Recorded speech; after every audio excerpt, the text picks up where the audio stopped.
नमस्कार दोस्तों, wealth sky के एक और नए इंटरेस्टिंग वीडियो में आप सभी लोगों का स्वागत है। मेरा नाम है सुधीर और इस पर्टिकुलर वीडियो में हम बात करेंगे बैंक निफ्टी के बारे में। बैंक निफ्टी का monthly chart, weekly chart, day chart को एनालिसिस करने की कोशिश करेंगे यहाँ पे कि किस तरीके का प्राइस एक्शन यहाँ पे बैंक निफ्टी में बन रहा है। और साथ ही साथ जब मार्केट कल मुहूर्त ट्रेडिंग सेशन में खुलेगा तो गैप अप के साथ खुलेगा, तो गैप अप की कितनी बड़ी पॉसिबिलिटीज़ हैं, कितना बड़ा गैप अप खुलेगा, इस चीज़ को भी हम समझने की कोशिश करेंगे। तो जल्दी से इस वीडियो को स्टार्ट करते हैं। तो फाइनली दोस्तों, मैं आ गया हूँ ऑप्शन चेन डाटा पे और यहाँ पे हम समझेंगे कि बैंक निफ्टी का ऑप्शन चेन डाटा कैसा बना हुआ है। साथ ही साथ अंडरस्टैंड करने की कोशिश करेंगे कि बैंक निफ्टी का monthly chart, weekly chart, day chart पे किस तरीके का प्राइस एक्शन यहाँ पे बन रहा है। और कल कह सकते हैं कि मुहूर्त ट्रेडिंग सेशन है, उसके बाद परसों मार्केट खुलेगा।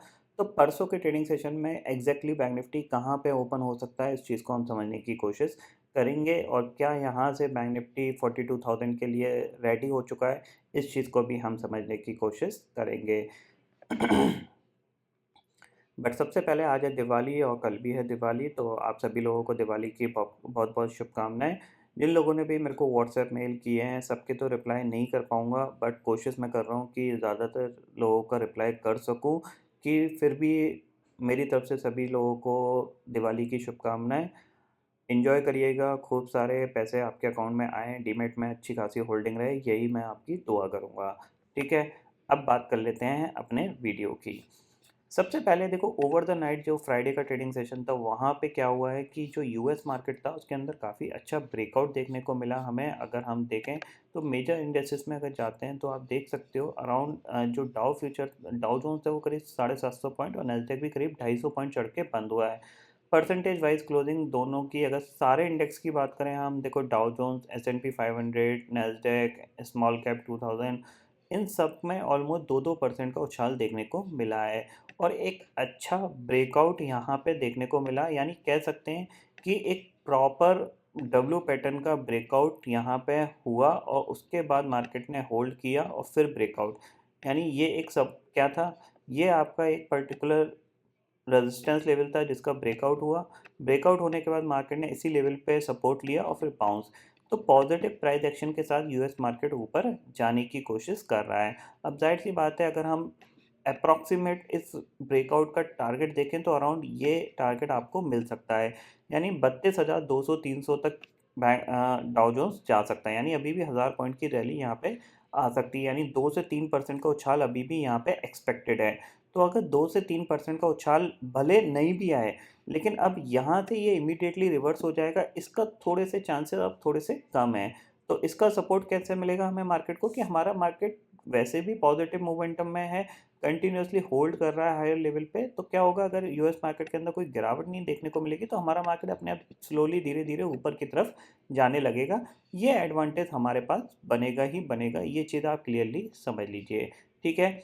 निफ्टी का एनालिसिस वीडियो मैं कल डाल चुका हूँ। अब बात करते हैं बैंक निफ्टी की। तो सबसे पहले बैंक निफ्टी में अगर हम ऑप्शन चेन डाटा को अगर देखें, तो क्योंकि बैंक निफ्टी के अंदर ऑप्शन चेन डाटा कम ही होता है, बट फिर भी अगर देखा जाए तो लास्ट ट्रेडिंग सेशन में जो एक मोमेंटम बना था बिकॉज ऑफ एक्सिस बैंक की वजह से।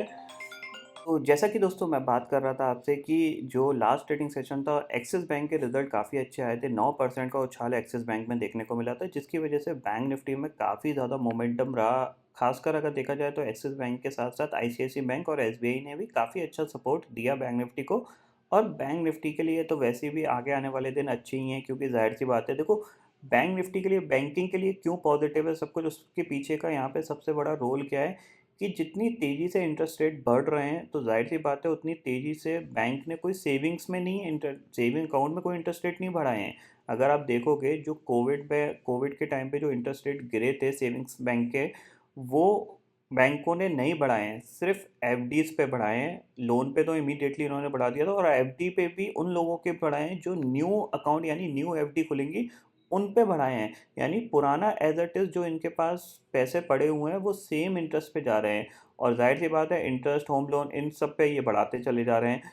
तो एक कह सकते हैं जो प्रॉफ़िटेबिलिटी है वो बहुत तेज़ी से इनकी बढ़ने वाली है आगे आने वाले दिनों में। तो आपको अगले 1 डेढ़ साल में काफ़ी अच्छा एक मोमेंटम बैंकिंग स्टॉक्स में देखने को मिलेगा। अगर हम यहाँ पे अगर मैं कुछ बैंकिंग स्टॉक्स में बताऊँ, तो सबसे अच्छा जो मेरे को लगा, वो जो मैंने सबसे नीचे भी खरीदा है, वो करूर वैश्य बैंक खरीदा था। अभी ऑलमोस्ट 30 टू 35% के गेन में भी हूँ, बट काफ़ी ठीक-ठाक लग रहा है वो। और प्लस साथ ही साथ अगर आप देखा जाए, आप करंटली अगर लार्ज कैप में देखा जाए, तो एक्सिस बैंक के रिज़ल्ट अच्छे आने के बाद अगर एक्सिस बैंक में कोई भी करेक्शन आपको मिलता है, लेट अस सपोज़ 8, 9, 10% का, तो आप इसमें एक अच्छी खासी रैली दोबारा से देखने को मिल सकती है। इस पे आप फ़ोकस कर सकते हो। बट यहाँ पे हमारा मेन इम्पोर्टेंट पॉइंट है कि बैंक निफ्टी के लिए अब हमें कैसा व्यू लेके चलना चाहिए। देखो, बैंक निफ्टी के लिए अगर आप ऑप्शन चेन डाटा पे देखोगे, तो देखो कॉल साइड पे 41,000 की कॉल पे 22 लाख का ओपन इंटरेस्ट खड़ा हुआ है, और पुट पे कितना है, सिर्फ 10 लाख का ओपन इंटरेस्ट है। बट सोचने की बात क्या है, 41,000 के नीचे क्लोज हुआ है बैंक निफ्टी, उसके बावजूद ऑलमोस्ट 10 लाख का ओपन इंटरेस्ट पुट साइड पे है, जो कि ये बता रहा है कि अभी भी बैंक निफ्टी ऊपर जाने के लिए जगह है बैंक निफ्टी में, और जा सकता है। ठीक है, हालांकि जो ओवर द नाइट जब यूएस मार्केट तेजी में रहे, तो उस टाइम एसजीएक्स निफ्टी भी ऑलमोस्ट 17,800 के करीब पहुंच गया है। तो बैंक निफ्टी भी आपका 400 से 500 पॉइंट का गैप अप दिखाएगा मुरत ट्रेडिंग सेशन में। तो ऑलमोस्ट हम मान के चल सकते हैं कि 41,500 के आसपास ये खुल सकता है, 41,500, 41,600 के आसपास। ये पॉइंट आपको ध्यान में रखना है। और फिर आएगी थोड़ी बहुत शॉर्ट कवरिंग, जिसकी वजह से थोड़ा सा ये हायर लेवल पे सस्टेन कर सकता है। बढ़ेगा नहीं बढ़ेगा ये प्रॉब्लम नहीं है, मेन चीज़ है कि ये हायर लेवल पे सस्टेन करने की कोशिश कर सकता है, बिकॉज ऑफ शॉर्ट कवरिंग और सेंटीमेंट की वजह से। तो ऑप्शन चेन डाटा के हिसाब से अगर हमारे पास देखा जाए व्यू, तो थोड़ा सा पॉजिटिव है यहाँ पे, और सब कुछ ओके है यहाँ पे, कोई दिक्कत की बात नहीं है। डिप कोई भी आती है, हमें एक बाइंग अपॉर्चुनिटी मिल सकती है। ठीक है, अब चलते हैं चार्ट पे और चार्ट को देखते हैं। तो सबसे पहले हम मंथली चार्ट लगा लेते हैं। यहाँ पे एक बार रिफ्रेश करता हूँ। अब देखो, मंथली चार्ट में अगर आप देखोगे, तो हमने लास्ट मंथ एक अच्छा खासा एक डोजी टाइप की कैंडल देखी थी। ऊपर गया था, नीचे आया, फिर हम सेंटर में बंद हो गए, और ये कैंडल स्ट्रांगली ब्रेकआउट के तरह ऊपर चल रही है, डे हाई के आसपास ही चल रही है। और जाहिर सी बात है कि अगर जैसे ही ये अपना ये लाइफ टाइम हाई क्रॉस करेगा, तो अराउंड अगर एक्सपेक्टेशंस किया जाए, तो करीब 2000 पॉइंट का मूवमेंट बन सकता है, अगर ग्लोबल मार्केट में कोई भी नेगेटिविटी नहीं आई। तो जो एक्सपेक्टेशंस है वो ये है मेरी, अराउंड की 43,000 तक ये इजीली चला जाना चाहिए। यहाँ से अगर एक्सपेक्ट करें, तो 2000 पॉइंट तक का यहाँ पे रैली बननी चाहिए। तो 43 और 4500 के आप कह सकते हैं कि टारगेट यहाँ पे निकल के आ सकते हैं अगले 10 से 12 ट्रेडिंग सेशन में। ये पॉइंट आपको ध्यान में रखना है। ठीक है, 15 मिनट टाइम फ्रेम के हिसाब से देखा जाए, तो यहाँ पे वीकली टाइम फ्रेम के हिसाब से यहाँ पे देखा जाए, तो वीकली में अगर आप देखोगे, तो वीकली में परफेक्टली अभी भी इसका प्राइस एक्शन है वो जो पॉजिटिव ही बना हुआ है, क्योंकि आप देख रहे हो यहाँ से ये एक रैली बनी।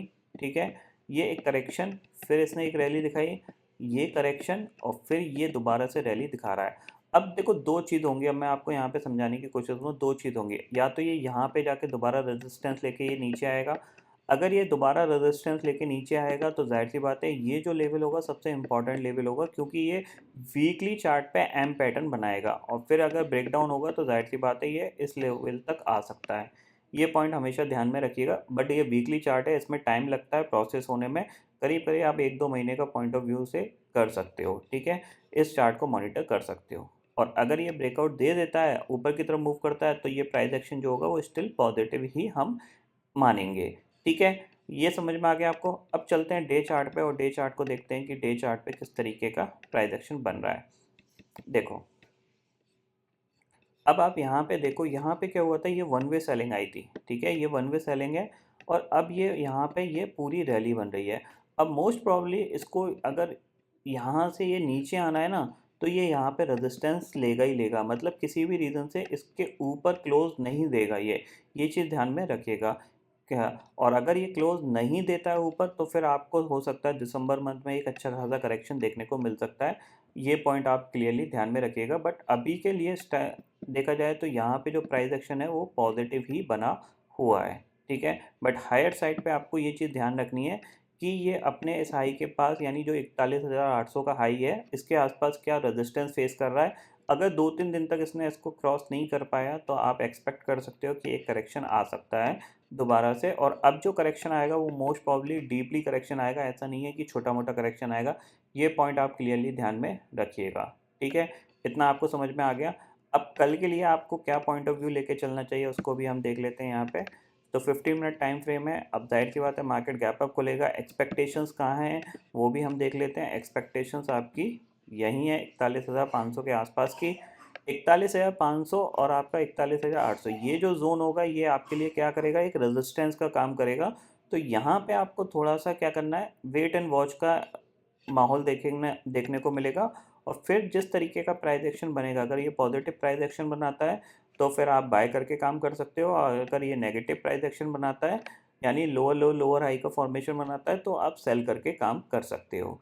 ठीक है, ये पॉइंट आपको यहाँ पे समझ में आ गया होगा। यानी खुलने के बाद आप वेट एंड वॉच करो, जैसे ही अपना प्राइस एक्शन पॉजिटिव या फिर नेगेटिव बनाने लगे तभी आपको बाय और सेल करना है, अदरवाइज़ आपको कुछ नहीं करना है। लेट द मार्केट को प्राइस एक्शन बनाने दीजिएगा। देखिए, हमेशा एक चीज़ ध्यान में रखिए, जब भी मैं मार्केट एट 11 में आपको बोलता हूँ कि आप सेल करके काम कर सकते हो या फिर बाय करके काम कर सकते हो या फिर नेगेटिव सोच सकते हो या पॉजिटिव सोच सकते हो, तो उस चीज़ को इम्प्लीमेंट होने दिया करिए। अगर आप इम्प्लीमेंट होने नहीं दोगे, पहले से ही आप पॉइंट ऑफ व्यू लेके चले जाओगे कि हाँ यार, सेल के लिए बोला था, मैं सेल कर देता हूँ। ऐसे ट्रेडिंग नहीं होती है।